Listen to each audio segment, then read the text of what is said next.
The screen I have is how Ashrama Gardens looks from Google Map. This may be more than a year old. You will see a patch of green among the concrete jungle. That green patch covers three uh, houses actually. Mine is at the extreme left. The other two houses, though have less greenery than my house, they look quite green on the map because of the great coconut trees. Both the sides have two coconut trees, which covers for most of the greens. So you see a green patch caused by three sides together. Mine is at the extreme left. This is how our entrance to home look like. You can see that the two front bushy tree are Mexican sunflower, very humble plants, but wonderful in creating the urban jungle. And you can see the Schambergia creeper right on the portico and all the way into the terrace, as well as a half portion of the gate is also covered by Schambergia. The visiting cows like to graze on those, so you don't see them all the time, because when there is a good collection, they're gone thanks to the visiting cows. Couple of photographs. There are tall buildings nearby, apartment complexes. So once or twice in a year, I go upstairs, climbing those buildings and take a photo. The first photo is the front view, second photo is the side view. This is a typical jungle look within the terrace.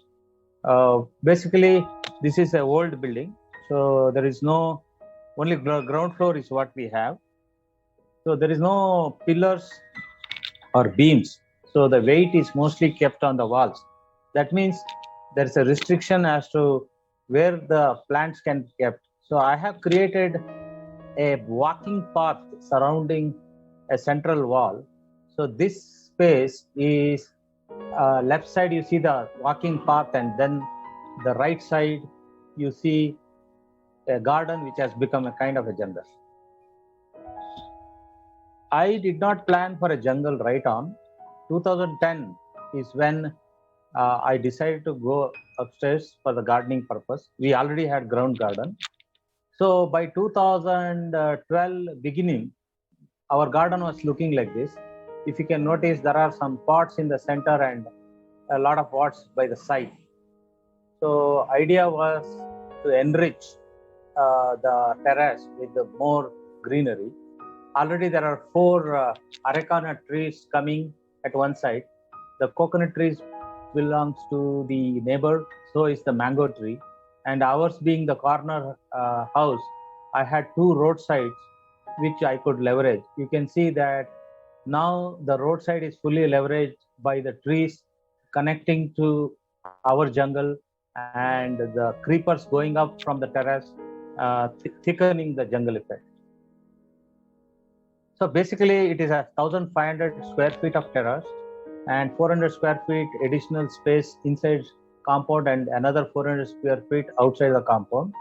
Typically, this jungle is created in 5 layers: terrace, inside compound, outside compound, the roadside trees, and the latest one is the mezzanine floor that is created due to the grill structure meeting the sajja layer. So typically I have 250 plastic drums plus around 40 water gardens have been converted into ground garden or a soil garden. So 300 plus structures are there on the terrace. The bins are there. Only 10 water gardens have been maintained now. So typically trees, bushes and creepers. What I grow is typically fruits, veggies, greens, herbs, ornamental, conservative value plants, propagation related plants, and anything and everything to bring more diversity to the jungle. So when I started the journey of urban evergreen jungle, it was only a thought process. This was in 2012. So typically I try to balance academic academia with practice. So when I start with practice, I think of an academic framework, and if I start with academic framework, I try to embellish with the practice aspect. So here I didn't have the jungle ready, but the vision of jungle was there. So came up with a framework for the urban evergreen jungle. So I could not call it as urban jungle because typically people will think urban jungle is a concrete jungle. So I had to highlight the fact that it's evergreen, thanks that we are in a tropical country. So evergreen is a kind of effortless for us. So I will not go through each point here, but the spirit of this is to bring inclusiveness of the nature into our modern living by marrying the concrete structure with the maximum nature possible. So maximum nature definitely has plants in it, but it's not just the plants, it's also the other beings. It could be birds, bees, butterflies, other insects, mammals, including monkeys, are most welcome in our jungle. So there is an adjustment that needs to happen here. One adjustment is you need to adjust with the rest of the concrete jungle. At the same time, you need to welcome all the participants of the nature and make them most welcome and have them enjoy their paradise, while we as a owner of the jungle also enjoy along with them. So sustainability is an important aspect. So the principles of permaculture or ZBNF, Subhash Palekar's ZBNF principle, or Miyawaki forests, the Japanese concept, are all leveraged here. So sustainability comes not only in terms of waste management. There is no wet waste given away out since 2012. The kitchen waste goes into the compost pit. So waste management is an important aspect of that. Also, there is no chemicals used. There is no pest management. If you cultivate to create a food garden, you need to worry about pests because you want to save your food. But this is a jungle, so there is no need to segregate pests as something bad. It's part and parcel of the jungle. There's a famous statement that what cannot kill you will strengthen you. So it is kind of a symptomatic if there is a pest attack. Either typically it is lack of nutrition. Otherwise, your own immunity as a plant, you will survive all the onslaught. So that is also built into this. So the lifestyle also is integrated here. The hobbies are also integrated here. So this is created as a vision or a set of principles, which I call it as a framework. This was primarily to guide me, at the same time guide a set of individuals who are committed to building such a jungle.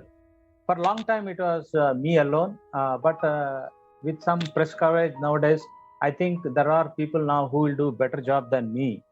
So that is very heartwarming for me to note. So just key points in the journey.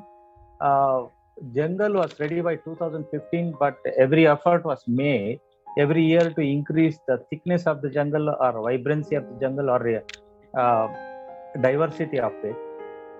Initially, I started with bags, in a very humble way, the 50 kg rice bags. 3 put together, good enough support for plants, but it was a lot of work because the bags get worn out every year due to wear and tear from the climate. So I changed it to drums in 2018.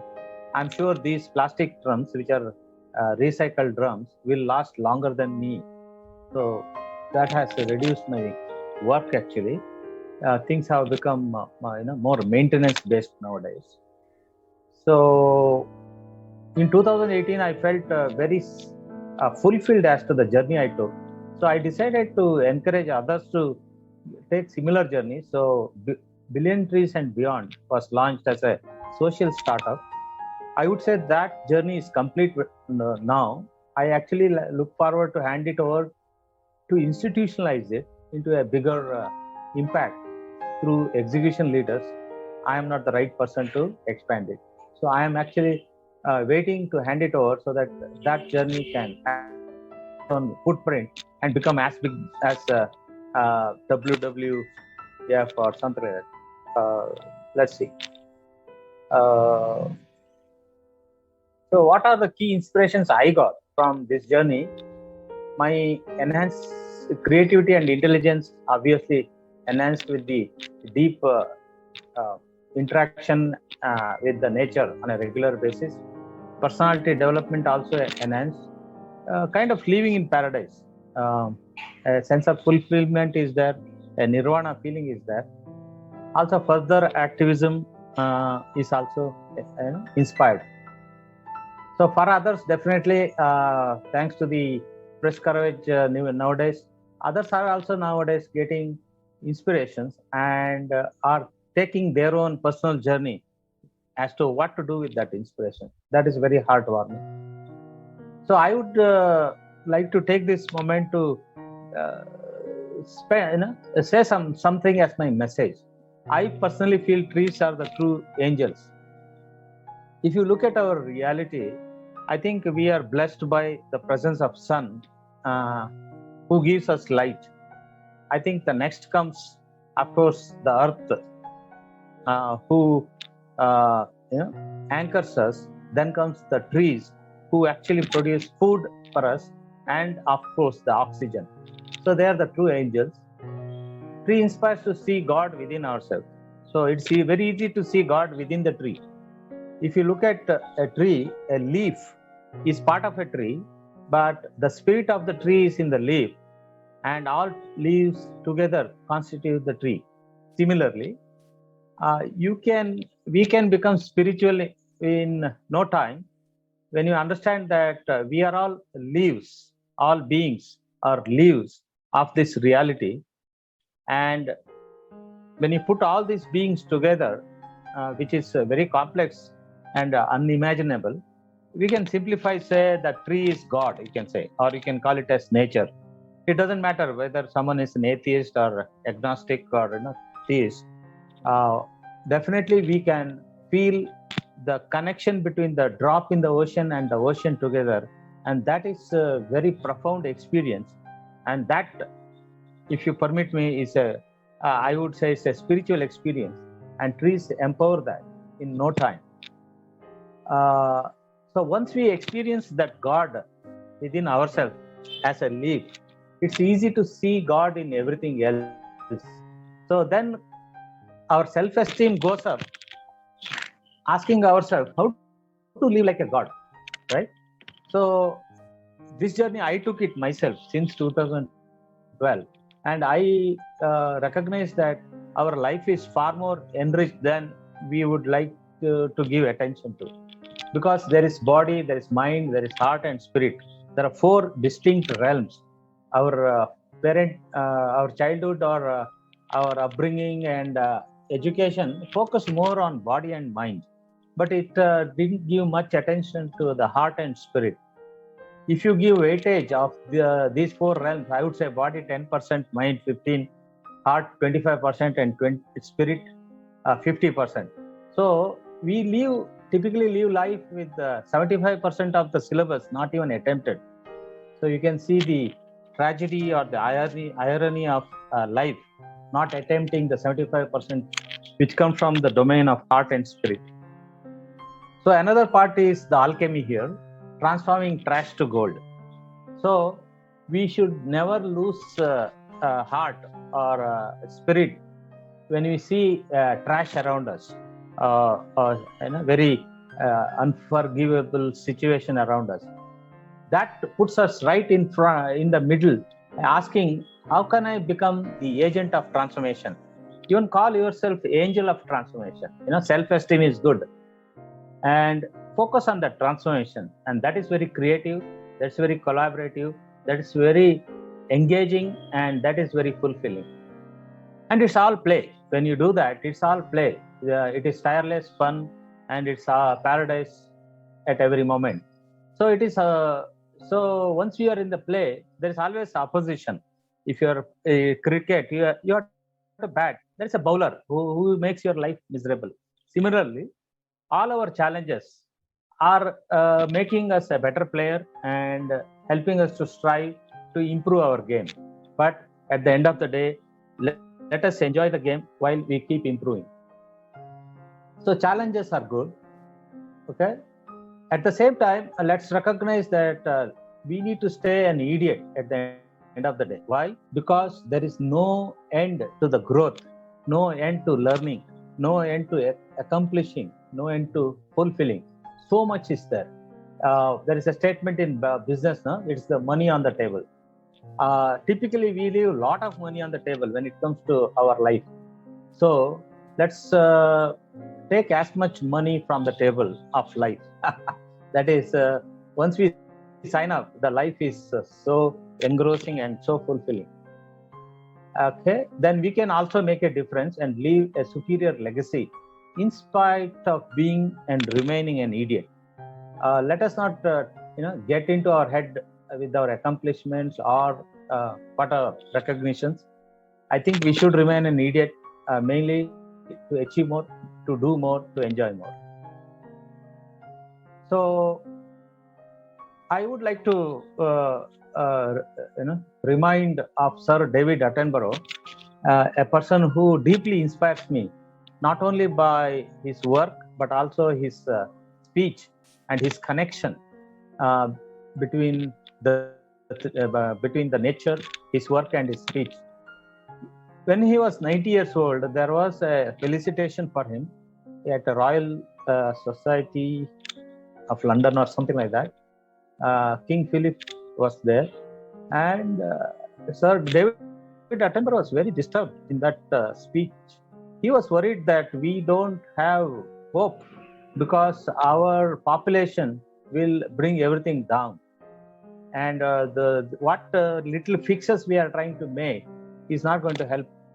But now, last year, the video he made, which is called Witness Statement, is freely available in Netflix. A portion of that can be seen in YouTube also. It is worth seeing. He clearly explains uh, the damage we have done to the planet without meaning to do it, but ends with a very positive note. We can make a difference. He has taken back his worry about population because we are becoming okay. We may be 8 billion, but we will not cross 12 billion, and we can manage that. There is a saturation on the population curve. But there are three things we can definitely do. We need to reduce the pressure to expand farmlands, which is coming from the demand on meat consumption. Because to produce meat, we have to produce so much grains, and so much grains need to come from farmland, which comes at the cost of forest land. So let us become vegan, is what he recommends. I think he became one, I guess. Then switch from fossil fuel to renewable energy, which is doable. Today we have all the technology, and we have so many leaders in moving towards 100% renewable energy. So let's just rush and increase the race there. Then let's expand the forest and empower all the species to thrive, because more than 60% of the species are already gone. So we need to act now. That means living happily in the concrete jungle, we do have a very deep responsibility for self. And that's what I took upon as a challenge in 2012. And I do have a sense of satisfaction with what I attempted and achieved. And it is a bonus that my efforts are inspiring others. But that is just a beginning, is what I feel. And what I did comes as part of this third point. Probably there are more to do from my side also. So time is running out, but we don't need to lose hope. This is coming from Sir David Attenborough, which is very heartwarming. So that is pretty much my presentation. So basically, I am saying let's replicate this concrete jungle a million more times in our urbanscapes, and make our urbanscapes true garden cities everywhere, not just Bangalore. So at the end, I would like to leave you with a virtual visit to my jungle, which is only the terrace portion, which is the most important portion, I guess, or most inspiring portion. So this is something I took on October last year.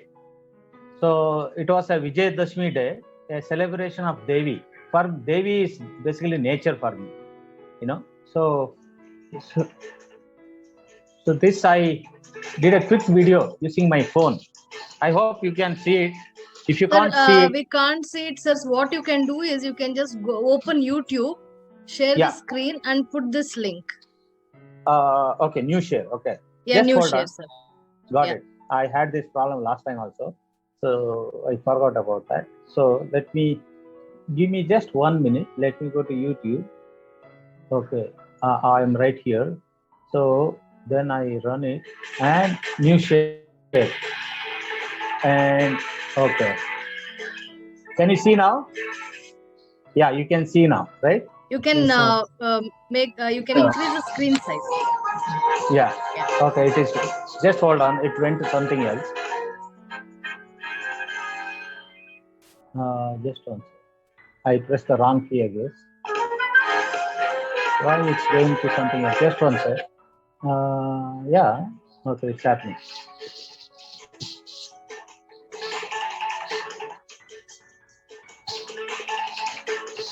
Can you see it? Yeah, it is coming a bit because of the bandwidth. You don't see it smooth. Though, anyway, you get to see this later. Right now, it is coming by frame.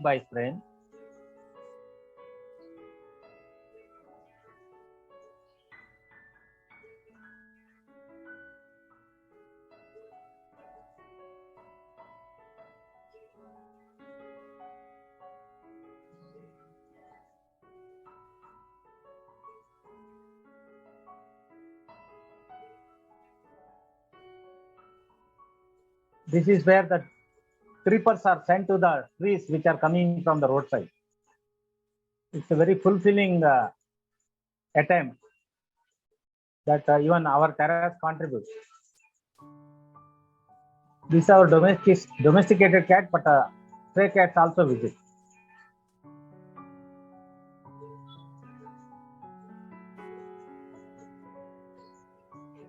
Even stray dogs love to visit, but I have separated now. The space inside the compound is for cats and the outside. Are there snakes there? Sorry? Are there snakes? Unfortunately, there are no snakes because of the overpopulation. Snakes, the last snake is seen in our site was 1991. But even if there are snakes, it is manageable, is what I feel. Do you use drip irrigation, sir? How do you water the plants? I used drip irrigation for close to 1.5 years. But since I did not install a filter, the mud that came in the rainy season water blocked it, and I decided not to repair it. I went back to the manual watering, which I enjoy. So that the infrastructure is there, but it is for long it was there waiting to be repaired. Now I have decided not to repair and not to disturb it out. Let the jungle engulf all those pipes. How do you procure the drums, sir? The drums that you've used, few of them. See, drums are recycled drums. Bangalore has a huge belt of industrials. So typically these drums are filled with agarbatti solution or honey or many other chemicals. So from the factory they are hired by the traders, and so I had to stop this and okay, and stop sharing, I guess. Stop sharing, yes. So that is the presentation, and I am open to questions. I hope you survived the presentation. And just to answer that question, the recycling happens by the traders who collect it from the factory side. They clean it up and they sell it in wholesale and retail at various places. I have a place near KR Market called Masjid Road where all the recycling happens there. So a couple of shops sell the drums, and I bought there, and I had to make 2 truckloads once. Then I collected additional drums in my car.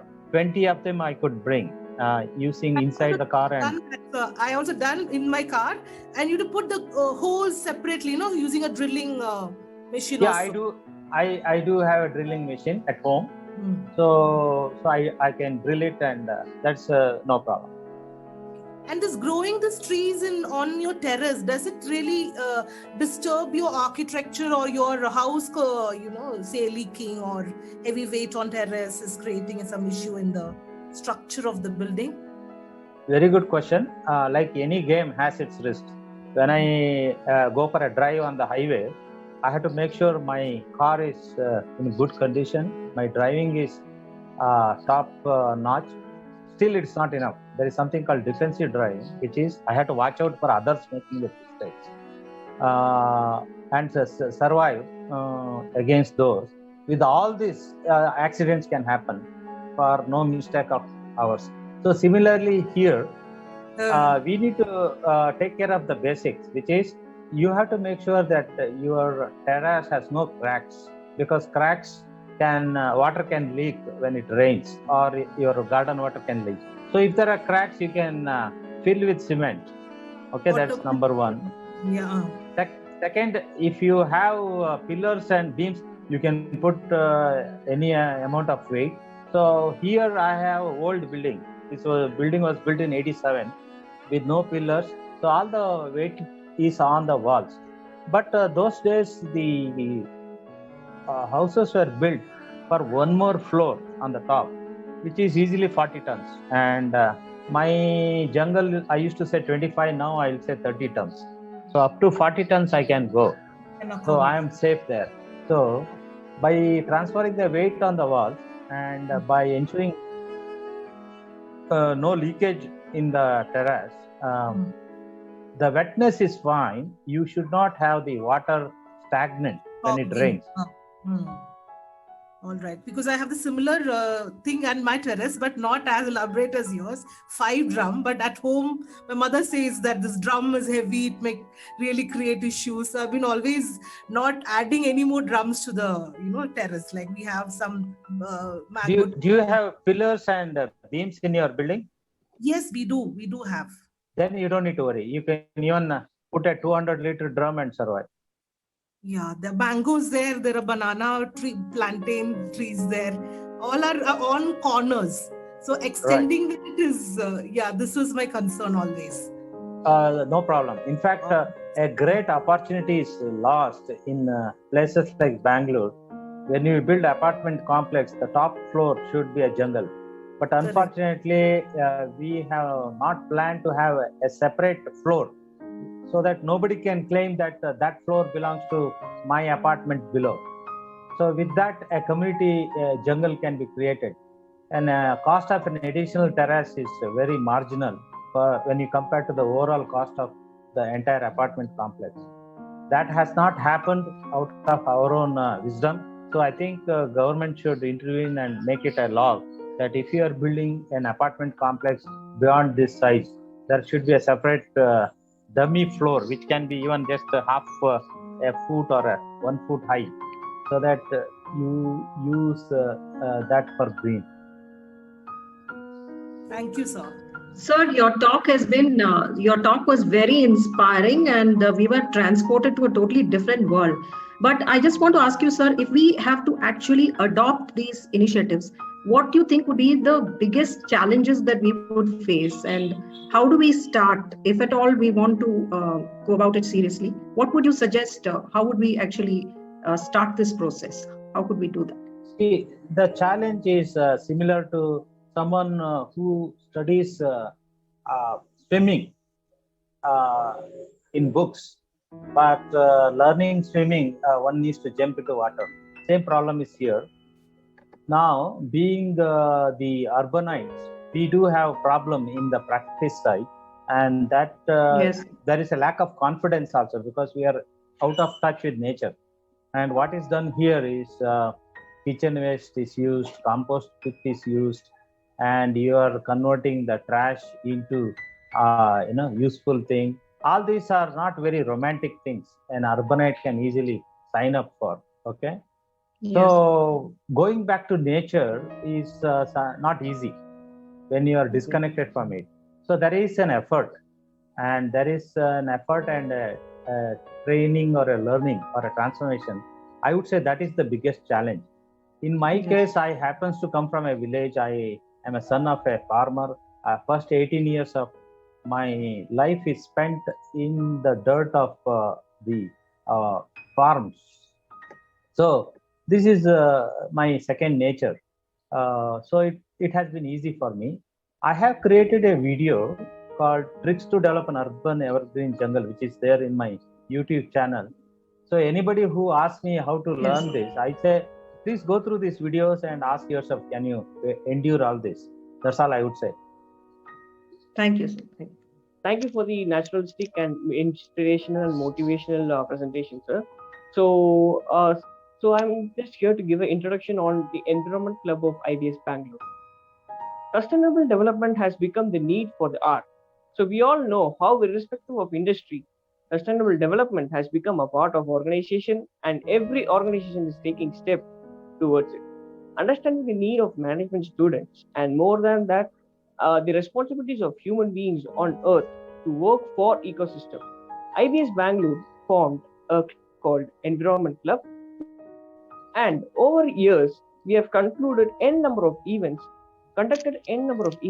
where we promoted ethos of conservation of nature within the campus and outside the campus, to setting an example.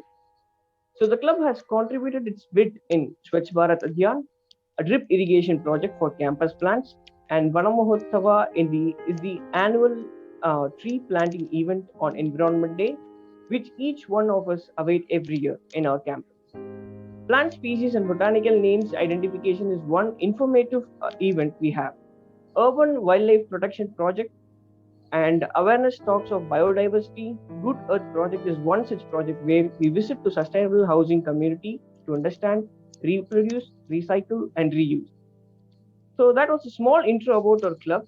It's been a pleasure to have you, sir, in this event, where you can shed some more light and motivate us to do more in near future. And now, sir, a set of students are waiting with some set of questions in order to get clarity from you. So we'll start the question from my age. Look for it.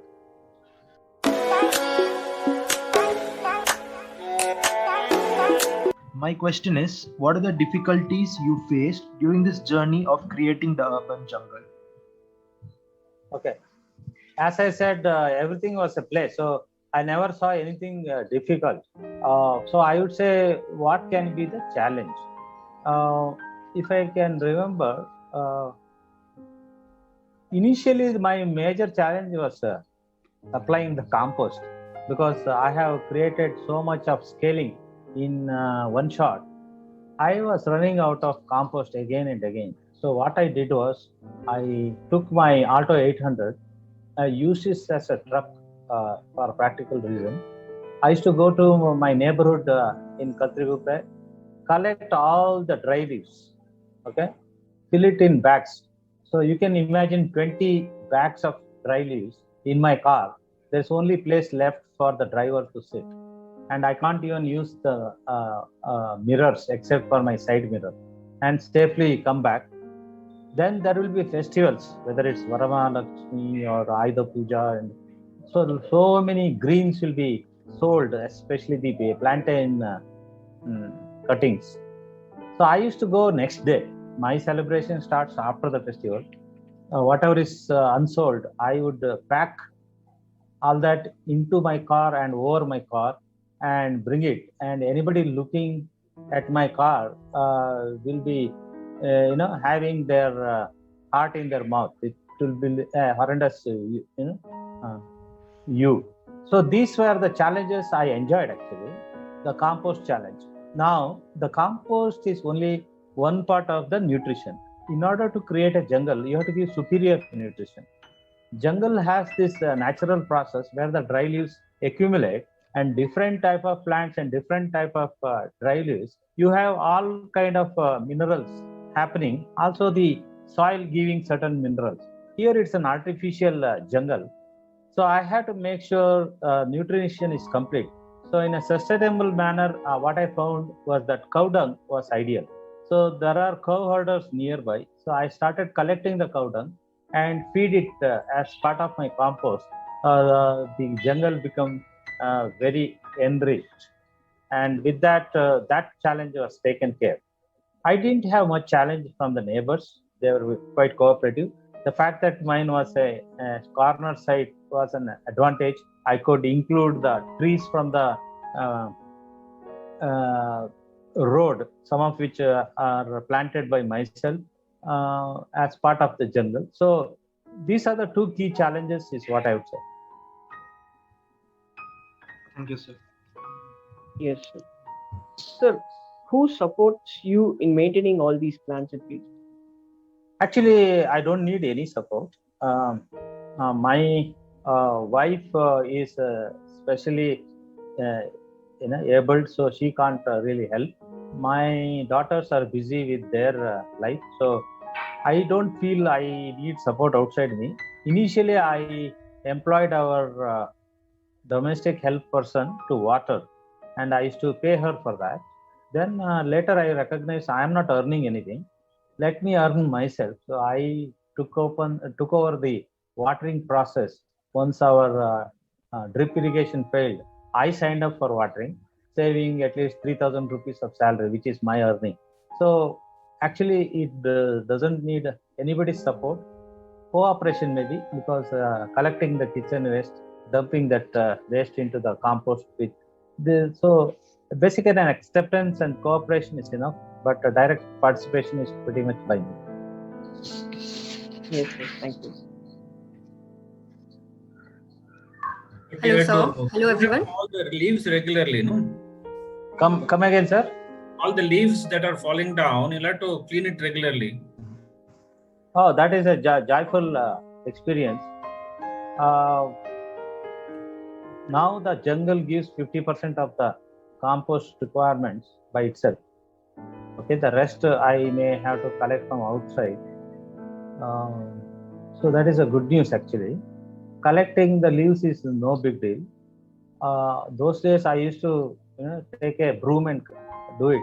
Now I use just my feet to collect them, because only if it becomes an eyesore, then only I collect it. Otherwise I wait for enough leaves to fall, because the jungle floor on your terrace is a part of aesthetic feeling in your jungle.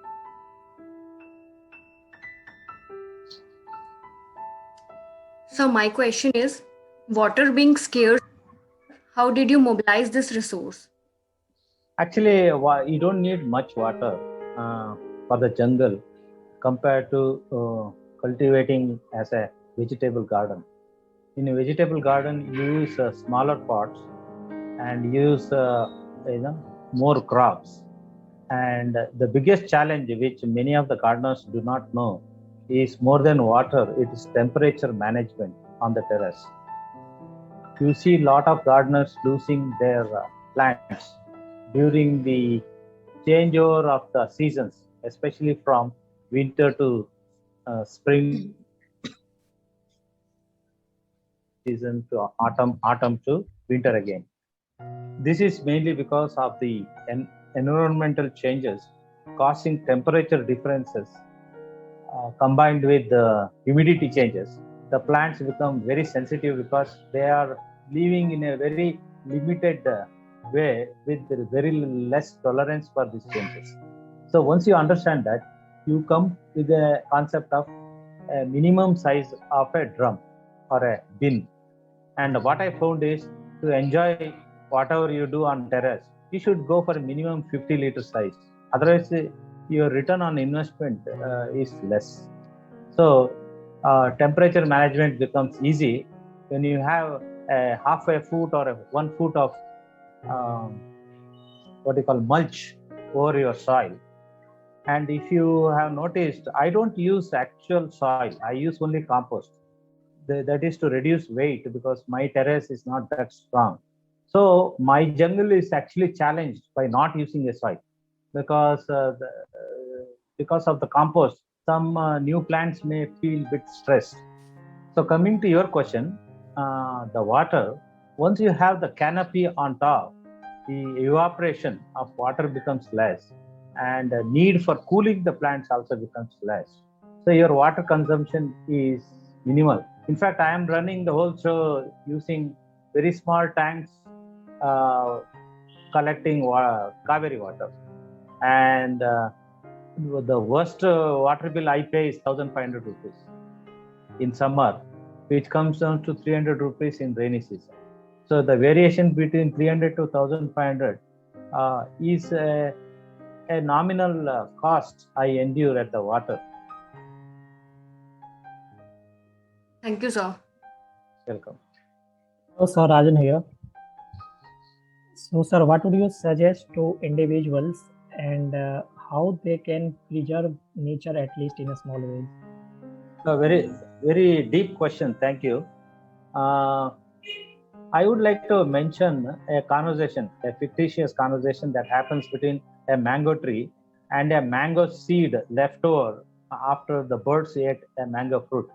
The mango seed looks at the tree and says, "Look how majestic you are, how tall, and how useful you are. You are being wonderful. You have made a difference."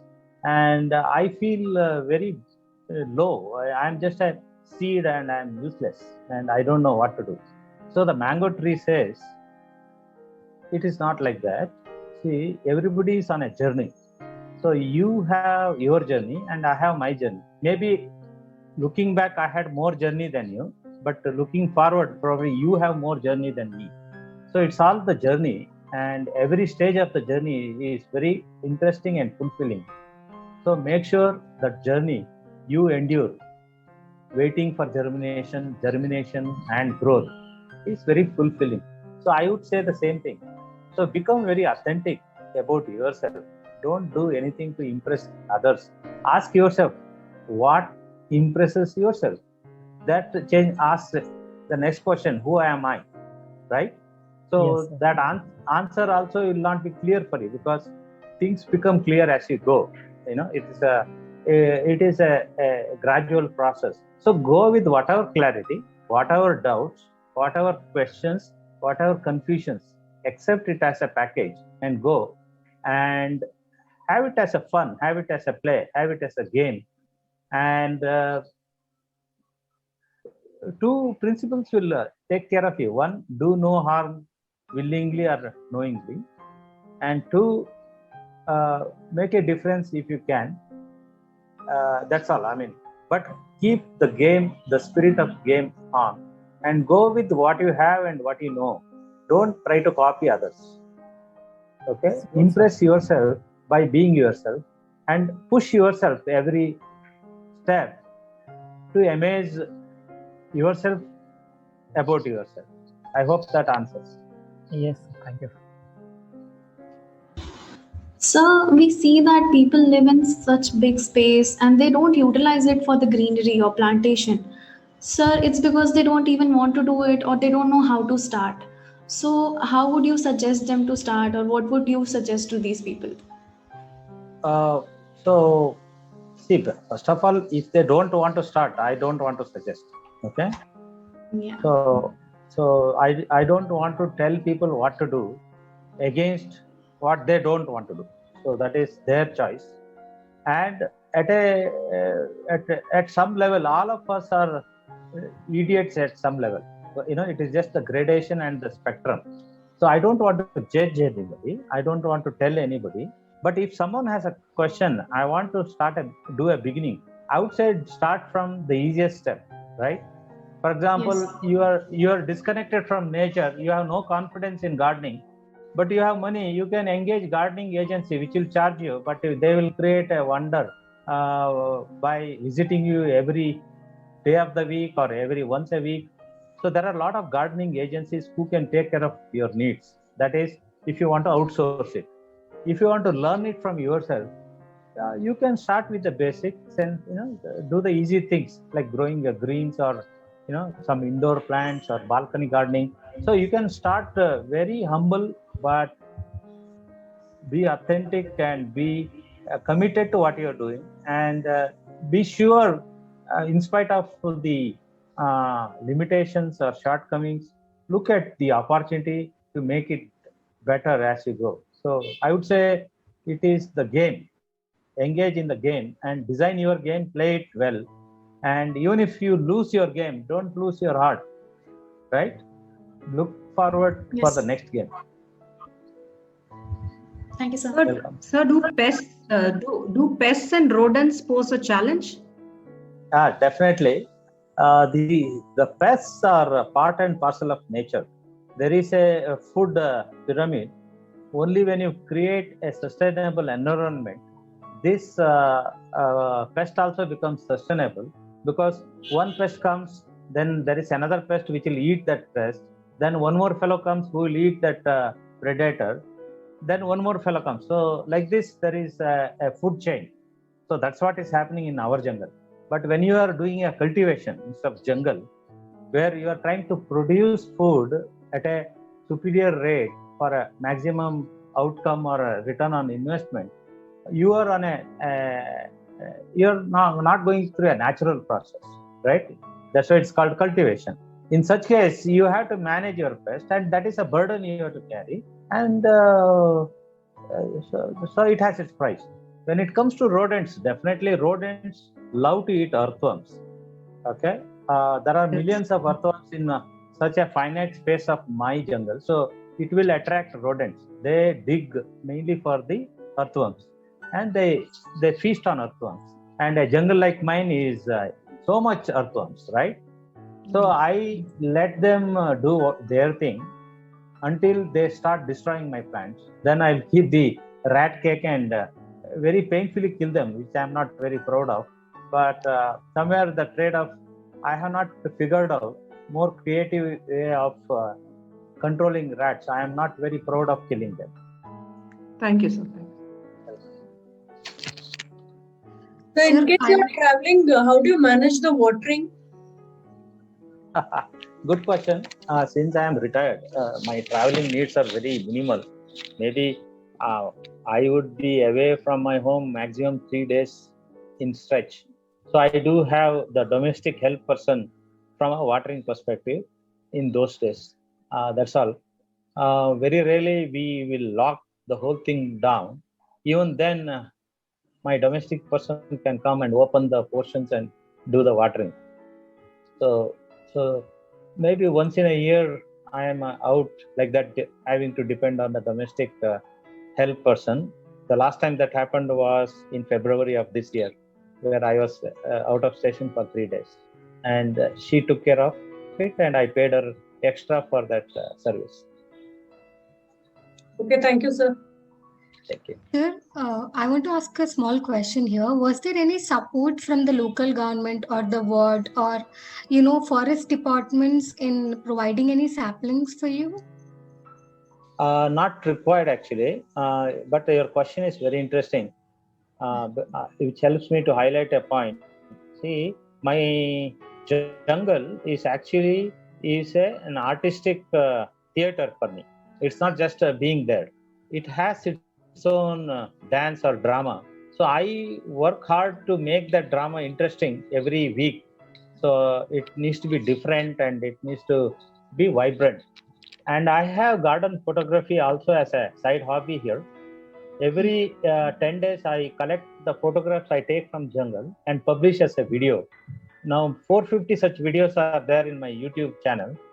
And you can see these videos laced approximately 10 days apart. You can see the difference the jungle has in those days, right? So I have not run out of this hobby after 450 videos.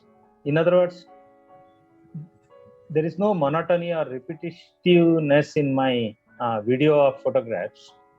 So how does that happen? I make sure that at one end some plants will die. I keep replenishing with new plants, new possibilities. So this needs to happen through seeds, saplings primarily. So I actually have a budget of 2,000 rupees to buy the plants per month. I go to the nurseries, various places. This may be nursery in the Siddhapur area, east of Lal Bagh, or the Bio Center, which belongs to Horticulture Department, or the Dhanvantari Vana near Bangalore University. So these are all nearby for me. Also, I am part of gardening community, which is not active nowadays because of Corona issues. Otherwise, we meet every month, and there is a kind of a carnival, festival, where everybody brings their excess, which is seeds, saplings, etc., and harvest, and exchange, free giveaway. And that the sense of abundance you feel by having so much to give away and collect and use them is part of the positive, spiral that goes in. So yes, there is a need to replenish the plants, but you don't really need help beyond what is there already operating on an economical basis. So that would be a very fulfilling experience, sir. Thank you. It was very inspiring. Thank you. Good afternoon, sir. Hello. Yes, sir. So it's very inspiring to see how we have put a vision to act now. So as an individual, as you just spoke about the communities and activities you will be conducting, how can we be a part of it, sir? How can you be part of it, or I be part of it? As an individual, if anyone wants to be a community that you're conducting or any projects, like how can we contact or how can be a part of it, sir? Okay. Basically, whatever I'm doing for the community now, it's pretty much in a virtual mode through the social network. I'm very active on social network. So all my instructional videos are there on my YouTube. I am available to answer any questions. People want to visit my garden. I plan it such that learning through the visit also happens. Beyond that, I right now I'm not engaging in other projects. So this is all in this context. I'm managing right now, and it's all pretty much virtual and through WhatsApp, phone call, visits, and the videos I post, the chats I will have. That's all. Okay, sir. Sir, can you suggest few initiatives for the Environment Club of the Business School that we can add to our list? Okay. I would say that your primary purpose here, it is a journey. See, your journey is kind of dated. You're not here permanently. You come in, you study, you go away. So it's a short journey, and the time management is very important. So your learning priorities are on the management side. So whatever you do in the environmental club should primarily enrich your main learning. So the purpose of management is to improve the overall human expression, both at the level of individual and collective, right? So we do have two journeys, every individual. We have an individual journey and we have a collective journey. This collective journey is very complex because there are different layers there: friends, family, colleagues, society, community, nation, like that. It has different layers. So signed up for management as your career, I think it becomes very important for one to become excellent or excel both as an individual and as a collective representative. So I think the key thing is to become very authentic. So the opportunity of Nature Club is to become very authentic, which is to become one with nature in every opportunity and to understand the very fundamentals of this nature, maybe to the level Sir David Attenborough or the environmental scientists. So basically bring more learning, more experiences, and more playful projects which are very authentic and very transforming. So don't do it as a fashion. Don't do it as a keeping up your appearance as an institution. Nobody cares. After 2 years, maybe your journey is, I don't know, 2 years maybe, average. You are up for a new challenge. So make this time count for you as well as the institution, so that the next oncoming batch of the students can do a better job than you. So there is a legacy to be built. There is a heritage. More than legacy, your legacy builds that heritage, and that heritage makes things better for the future generation of students. So it's not just for you, it's also what you leave behind. So there is a creative process, there is a collaborative process, there is a transformative process, there is a learning process, and after all this, there is a real life of engaging and fulfilling, growing and fulfilling. That authentic process, never let it go. The details can vary, so basically, imagine yourself 25 years later. You can do a time travel and watch yourself in the campus. You should be able to amaze yourself. That 25-year-old fellow should amaze who you are today and have tears of joy, tears of fulfillment. Look at it, even as an idiot student, I was so useful, so enthusiastic, so meaningful, so hopeful, so faithful, and so engaging and making a difference. That feeling, never let it go, and let your club foster that in whatever way possible, is what I say. Authentic, stay authentic, grow authentic. Thank you so much.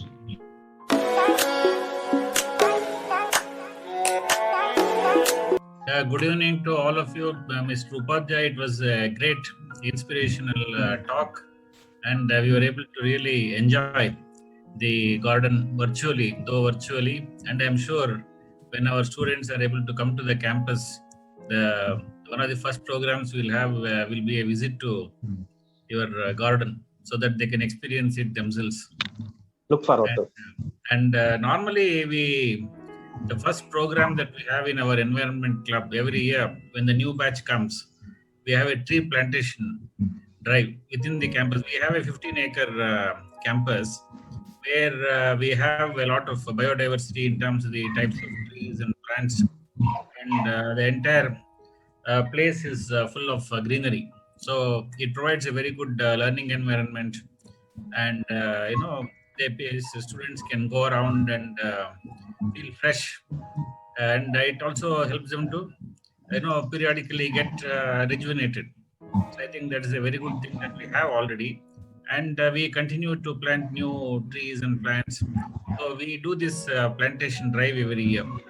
This time, since students are not coming immediately to the campus, maybe as and when they come for that first event on campus, we'll definitely invite you to come and inaugurate that activity, so that we can connect with you and you can interact more physically. Look forward. Yeah. Thank you. Look forward to it. Yeah.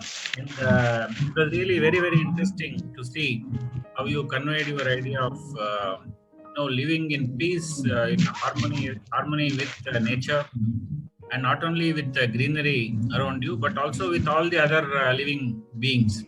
So that is a very important message, how we need to lead our lives. And also an important thing for our students to understand is how this kind of an activity can lead to personal development. That is an extremely important thing, because the students come to our campus for becoming a better person. So that is one of the basic things that we tell them. It is not just about learning some theory or knowledge. It is about becoming a different person. So this is an activity which can give them a lot of opportunities for developing themselves, becoming a better person, and improving self-confidence and self-esteem That's also an extremely important thing, because you feel yourself satisfied that you are doing something important, you're contributing to the nature and developing yourself. And that, I think, is a very, very important thing to be noted for by our students. And another extremely important thing, that you answered all the questions very well, patiently, and you have given them very good ideas, and how you are able to transform this hobby of yours into a spiritual journey. That is something very interesting to learn. And the being authentic, that is, I think, one of the most important message that our students should carry. And that is what they have to believe in themselves and their abilities and what they are, rather than imitating someone else. So I think you must have already done some calculation, maybe how you are contributing to all the countries are talking about carbon neutrality, how they can become carbon neutral and grow forests, and there are points you can you can have surplus of carbon neutral points and things like that. So maybe you are contributing in a great way for achieving carbon neutrality in your own way. Whatever you may be consuming, you may be contributing to producing a lot of taking out carbon from the environment and producing oxygen. So I think that also maybe makes your entire family and your surroundings also very healthy, in terms of giving them a good atmosphere, environment to live in.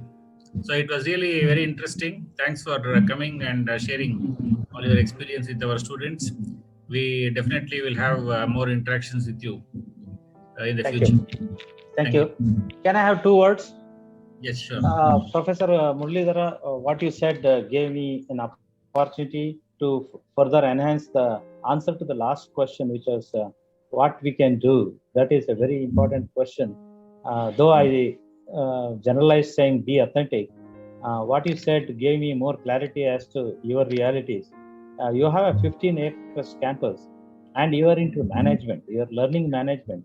So more than doing, you empower others to do it in the interaction between the students, the infrastructure, and the other stakeholders of the institution, and other stakeholders outside the campus whom you would like to support, encourage, and nurture. So in this context, I believe your environment club could become the most fundamental club of the art of management being implemented through the clubs, bringing the communities to the sanctum sanctorum of your institution, which may mean creating more trouble for the faculty and the management folks initially. But this interaction and the engagement becomes so enriching for the institution, and there may be a day, very soon, because of these activities, your institution may collect a Max Essay Award or a bigger award in the future. Become part of creating a journey of building such an heritage. It may take 10 years, 25 years to reach there, but the beginning steps are the most important, and that opportunity is right in front of you as the bright students who want to do and make a difference. And I wish you all the best. I thank you all for this opportunity and for this Augustus company and quality time. My special thanks to Professor Geeta Sharma to make it happen. I really enjoyed this time with you, and I look forward for more collaborative value out of this interaction in coming days, as you have mentioned. Thank you so much.